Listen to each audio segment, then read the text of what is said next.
साथियों, मैं Vivek Sharma, assistant professor sociology, आप सभी का स्वागत करता हूं अपने इस यूट्यूब चैनल पर। आज हम सामाजिक मानवशास्त्र से आदिम सामाजिक संरचना का अध्ययन करेंगे। तो चलिए हम शुरू करते हैं। आदिम समाजों में सामाजिक संरचना एवं सामाजिक संगठन, इन दोनों का अध्ययन हम करेंगे। इनको समझने से पूर्व हम इनके अर्थ को जानेंगे। समाज सामाजिक संबंधों का जाल है। अनेक प्रकार के सामाजिक संबंध मिलकर ही समाज को बनाते हैं। समाज में सभी सामाजिक संबंध समान महत्व के नहीं होते और इसलिए किसी भी समाज के अध्ययन के लिए सभी संबंधों का अध्ययन नहीं किया जाता। जो संबंध स्थायी हैं वे ही अधिक महत्वपूर्ण हैं तथा उन्हीं का अध्ययन किसी भी समाज को समझने के लिए आवश्यक है। जो संबंध बार बार दोहराए जाते हैं और स्थायी हैं वे ही सामाजिक संरचना का निर्माण करते हैं। उदाहरण के लिए पति पत्नी तथा पिता पुत्र आदि द्वारा भी एक प्रकार का संबंध बार बार दोहराया जाता है जो सामाजिक संरचना के अंग हैं। किसी भी संरचना को कि जब हम चर्चा करते हैं तो पाते हैं कि उसका निर्माण अपेक्षाकृत स्थायी इकाइयों द्वारा हुआ है और इन इकाइयों में परस्पर एक निश्चित प्रकार के संबंध हैं। ये संबंध भी कुछ नियमों द्वारा नियंत्रित व निर्देशित होते हैं। उदाहरण के लिए जब हम शरीर रचना की बात करते हैं तो पाते हैं कि इस संरचना का निर्माण विभिन्न अंगों से हुआ है जिनमें परस्पर स्थायी संबंध हैं। यही बात सामाजिक संरचना में भी है। समाज की संस्थाएं, विभिन्न पद एवं भूमिका आदि मिलकर समाज की संरचना करते हैं। व्यक्तियों के पारस्परिक संबंध एक निश्चित प्रकार से निर्मित व संचालित होते हैं जो कि एक विशिष्ट प्रतिमान को प्रकट करते हैं। यही समाज की संरचना है। मजूमदार एवं मदान ने सामाजिक संरचना को परिभाषित करते हुए यह लिखा है कि पुनरावृत्तीय सामाजिक संबंधों के तुलनात्मक स्थायी पक्षों से सामाजिक संरचना बनती है। इस परिभाषा में भी इस बात पर जोर दिया गया है कि जो संबंध बार बार दोहराए जाते हैं और तुलनात्मक रूप से स्थायी हैं वे समाज की संरचना का निर्माण करते हैं। पार्सन्स ने भी सामाजिक संरचना की परिभाषा दी है। सामाजिक संरचना परस्पर संबंधित संस्थाओं, अभिकरणों और सामाजिक प्रतिमानों तथा साथ ही समूह के प्रत्येक सदस्य द्वारा ग्रहण की गई परिस्थितियों तथा भूमिकाओं की विशिष्ट क्रमबद्धता को कहते हैं। पार्सन्स की इस परिभाषा में भी सामाजिक संरचना को विभिन्न सामाजिक प्रतिमानों, परिस्थितियों, भूमिकाओं, संस्थाओं एवं अभिकरणों का एक व्यवस्थित योग माना गया है। एक समाज में अनेक प्रकार की परिस्थितियां और उनसे संबंधित भूमिकाएं होती हैं। संबंधों को सुचारू रूप देने के लिए अनेक संस्थाएं हैं और साथ ही उद्देश्य की पूर्ति के लिए अनेक अभिकरण। ये सभी इकाई मिलकर समाज की रचना बनाती हैं। सामाजिक रचना में सामाजिक संगठन की चर्चा की जाती है। प्रत्येक समाज में कई छोटे छोटे सामाजिक समूह होते हैं जो कि व्यक्तियों के पारस्परिक संबंधों के परिणाम स्वरूप बनते हैं। ये समूह भिन्न भिन्न होते हुए भी परस्पर संबंधित हैं और समाज रूपी संगठन का निर्माण करते हैं। जैसे शरीर रूपी संगठन में शरीर के विभिन्न अंग अपना अपना प्रकार्य करते हुए शारीरिक संगठन को बनाए रखने में योग देते हैं, उसी प्रकार से समाज की संगठक इकाइयाँ भी समाज में अपना निर्धारित प्रकार्य करते हुए सामाजिक संगठन को बनाए रखने में सहायता देती है। संगठन गतिशीलता का परिचायक है।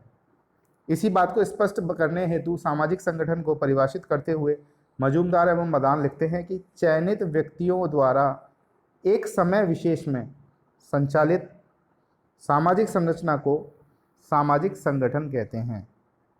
वे सामाजिक संरचना और सामाजिक संगठन के भेद को स्पष्ट करने के लिए सामाजिक संरचना की तुलना शरीर रचना से एवं सामाजिक संगठन की तुलना शरीर क्रिया तथा रोगावस्था से करते हैं। पिडिंगटन सामाजिक संगठन व सामाजिक संरचना में भेद नहीं मानते। वे लिखते हैं कि सामाजिक संगठन का अर्थ समाज का सामाजिक समूहों में विभाजन जो कि संबंधित व्यक्तियों के बीच परंपरागत रूप से प्रमाणित सामाजिक संबंधों पर आधारित होते हैं। पिडिंगटन की इस परिभाषा के अनुसार व्यक्तियों के बीच कई प्रकार के सामाजिक संबंध हो सकते हैं, लेकिन वे संबंध जो समाज द्वारा मान्यता प्राप्त हैं मिलकर किसी न किसी प्रकार के समूह का निर्माण करते हैं और ये अनेक समूहों की सामाजिक संगठन या रचना की इकाइयां हैं। अब हम आदिम सामाजिक संरचना एवं संगठन के आधारों की चर्चा करेंगे। विश्व के विभिन्न समाजों की संरचना एवं संगठन के निर्माण करने वाले औजारों में ऊपरी तौर पर पर्याप्त भिन्नता देखी जा सकती है, परंतु उनके मूल में निहित भावनाओं से पर्याप्त समानता देखने को मिलेगी। सभ्य समाजों में परिवार, क्लब, व्यापारिक संगठन, धार्मिक संप्रदाय, राजनीतिक दल और राष्ट्र आदि अनेक सामाजिक समूह देखने को मिलते हैं जो समाज के संगठन का निर्माण करते हैं। इन संगठनों को हम ऐच्छिक और अनिवार्य सदस्यता के आधार पर एक दूसरे से पृथक कर सकते हैं। उदाहरण के रूप में जहां परिवार एवं राष्ट्र की सदस्यता अनिवार्य है, वहां राजनीतिक दल व क्लब की सदस्यता ऐच्छिक है। पिडिंगटन का मत है कि कुछ ऐसे सामाजिक समूह हैं जो सभी आदिम समाजों में पाए जाते हैं। यद्यपि विभिन्न समाजों में समूहों में भिन्नता देखी जा सकती है। प्रमुख सामाजिक समूह के निर्माण के आधार कौन कौन से हो सकते हैं वो मैं आपको बताता हूँ। यौन, आयु, नातेदारी, स्थानीयता, सामाजिक परिस्थिति, राजनीतिक शक्ति, व्यवसाय, जादुई धार्मिक प्रकार्य, टोटमवाद तथा ऐच्छिक समितियां।